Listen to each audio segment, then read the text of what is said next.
কালকে রাতের ঘটনাটা শুনেছেন তো নান্টু বাবু? হ্যাঁ, ওই হালকা পাতলা করে একটু শুনেছি। শুনে বাচ্চাটা মরে যাওয়াতে আমরা কিন্তু খুব খুশি হয়েছি।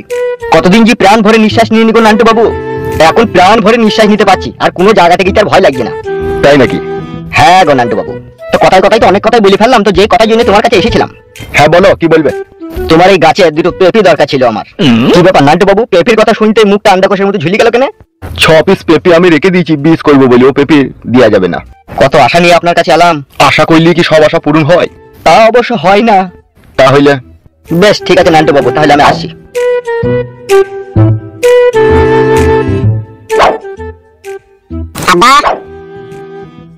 বাজারে যাচ্ছিস নাকি? লালমালে ভাই তোমার কাছে পেঁপে নিতে আসেনি? কি বলছিস? তাহলে কি করতে চাইছিল? আব্বারে কথাতে বলে বুড়ো দাদু, দাদু গো ছেলে পেকেছে শুধু বাতাসে।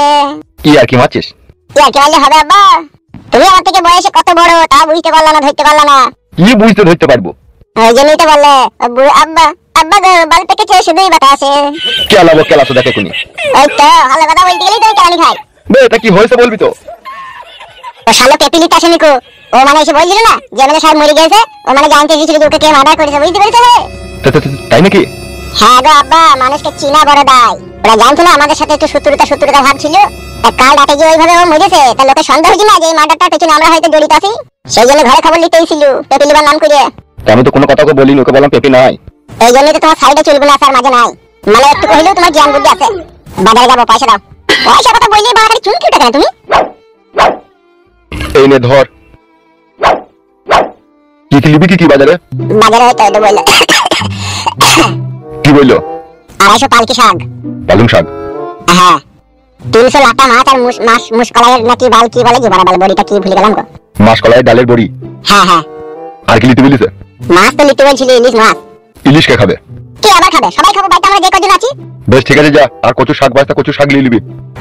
ইলিশ মাছের মাথা দিয়া হবে কচু শাক, তাই তো বাবা দিলেন টাকা করতে বাজার হাট। মিনসে আনে লাটা মাছ কেলা কুকুর পাতারে, হাড় মরে জ্বলিয়া গেল দেওড়ারে। লাল ঘড়ি তুমি কি কাজ করলা গো আমার স্বামী? 31 বছর বয়সে আমাকে বিধবা করে দিয়ে তুমি কোথায় চলে গেলে গো স্বামী আমার? আমার আর সহ্য হচ্ছে না, এখনো মনে হচ্ছে তুমি এখনো বেঁচে আছো গো স্বামী আমার। বৌদি যা হবার তো হয়ে গেছে, আর কি লাভ হবে? আর কান্না করো না বৌদি। তুমি বুঝতে পারছো না আমার যন্ত্রণাটা ভাই। আমার এই সাদের যৌবন শুকিয়ে কিসমিস হয়ে যাবে গো ভাই আমার। 10টা নয় 5টা নয়, একটা মাত্র ভাতার আমার গো ভাতার। কত আমি বুঝিয়েছিলাম মানুষের সাথে ঝগড়া অশান্তি করো না গো, আমার কথা একদিনও শুনলো না রে।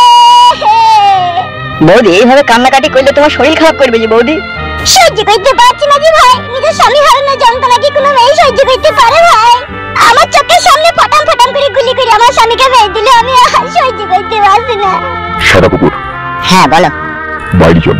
একই কাজ করলে গো তুমি, আমাকে এই বয়সে বিধবা করে দিয়ে গেল। মেয়েরা সব সহ্য করতে পারে, নিজের স্বামী হারানোর যন্ত্রণা কখনো সহ্য করতে পারে না।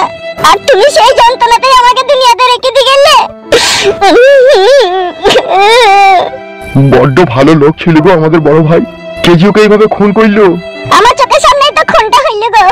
তুমি আটকাইতে পারলে না? কি করে আটকাবো? কথা বলতে বলতেই তো গুলি করে দিলু। আহা রে, কি কষ্ট হবেই না জানটা গেছে বেচারির। বিকাশ দত্ত সাহেব তো মরে গেল, এখন এখানে থেকে তো আর কোনো লাভ হবে না। সে তো বুঝতে পারছি, কিন্তু এই অবস্থায় এখন তো বৌদিকে ছেড়ে তো চলে যাওয়া যাবে না। তোরা আছিস তো?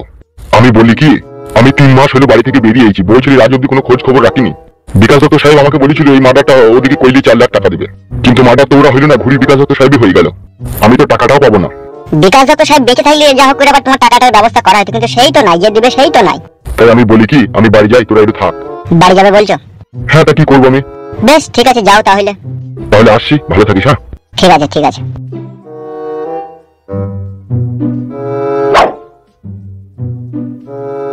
আমার কি হবে তাহলে সাদা কুকুর ভাই?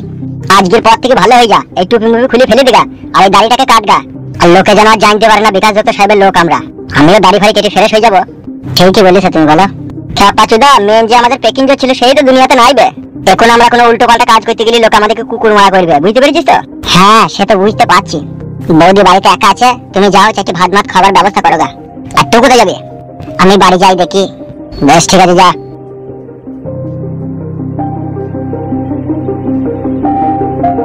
কালো ঘোড়া সবুজ ঘোড়া হলদে ঘোড়া, ঘোড়ার পিঠে চেপে আমার যে বাজার করতে ইচ্ছা করে।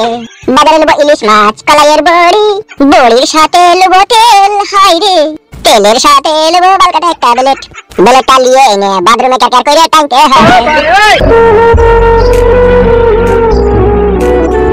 কোথায় গেছিলি রে? বাজার করতে গেছিলি?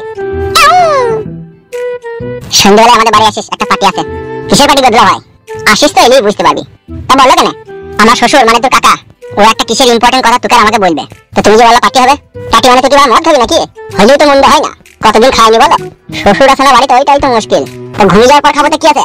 আমার কাকা কি বড় সারা রাত জেগে থাকবে নাকি আমাদের লিগে? মদটা খাইলে তুই আনবে আর তুমি, আমি মুরগি চিকেন ফিকেন এগুলো ব্যবস্থা করবো।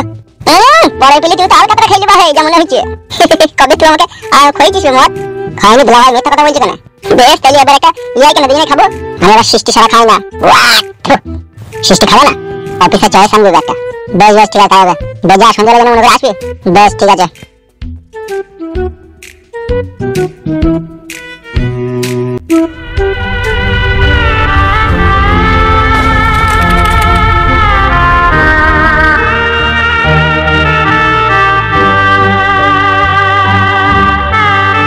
বৌদি আমি তোমার জন্য বাড়ি থেকে ভাত নিয়ে এলাম, ভাতটা খেয়ে নাও।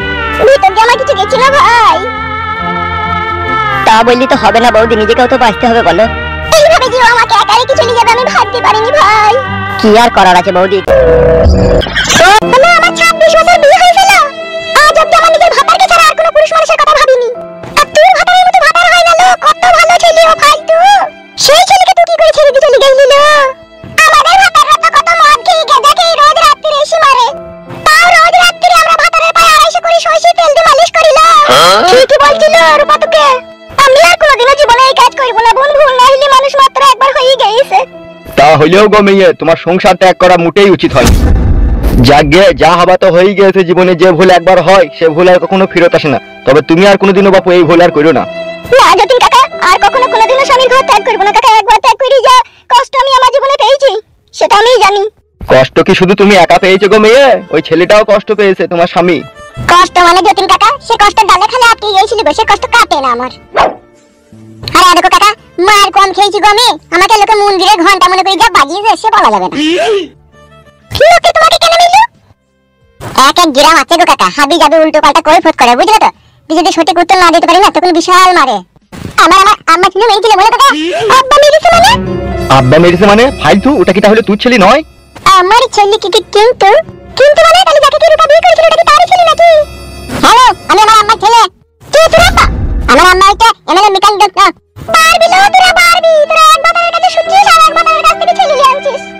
প্রথম যখন তোর বিয়ে হইল তখন আমরা তোকে কত ভালো মেয়ে ভাবতাম, কিন্তু তুই যে তলায় তলায় এইভাবে পুশ করে দিবি এটাও ভাবতে বাকি ছিল না। হ্যাঁ উঠি গো তুই মানে ছোড়া চুপ পিতা কবিতা। জন্মা দে জন্মা, তার জন্য তা ঠিক নাই। হ্যাঁ মালাকা মেরে বাড়িতে করে ফাটিয়ে দেবো। তুমি কাঁদতে নেই বলো, তোমার মা কাঁদতে নেই বলো, খেতে বলো। এই চালাটি তো ছোড়া, অত বকিস কেন? তুমি আমার কে গো? আর কত কি দেখবো লো এই দুনিয়াতে। তাই না বটে লো, বিয়ে করা স্বামী লো, যার সাথে ফুল সজ্জা রাত কাটালি তাকে ছেড়ে দিয়ে অন্য ছেলের সাথে আবার কি করে বিছানায় শুষলো। যাকে যত দুনিয়াতে ভালো মনে করবা সেই দেখবা তলায় তলায় খারাপ হয়ে যায়। কথাতে বলে গো, ময়দা গুনে হয় গিয়ে রুটি, মা গুনে তো হবে বিটি। নিশ্চয়ই ওর মা খারাপ ছিল, নাইলে ও খারাপ হবে কেন? বে মানমানি ভাই, তুই না খারাপ ছিল বে গুণমানি বেটা। আমার মায়ের লাগে একটা উল্টো পাল্টা কথা বলবি না, মেরি গাল ভেঙে দেবো তোর। তুমি তোমাকে আমার নাম দন্ডক করতো। চুপ কর বাপ চুপ কর। তা বলতে গেলে গাটা কথা। এই তুমি বাড়ি চলো, যে কাজ খাবে সামনে রাখবি, তোমাকে তো বলতে বলে তুমি চলো। তাই না বটে? চলো শিগগির চলো। এখন পিড়িতে মজেছে মন কি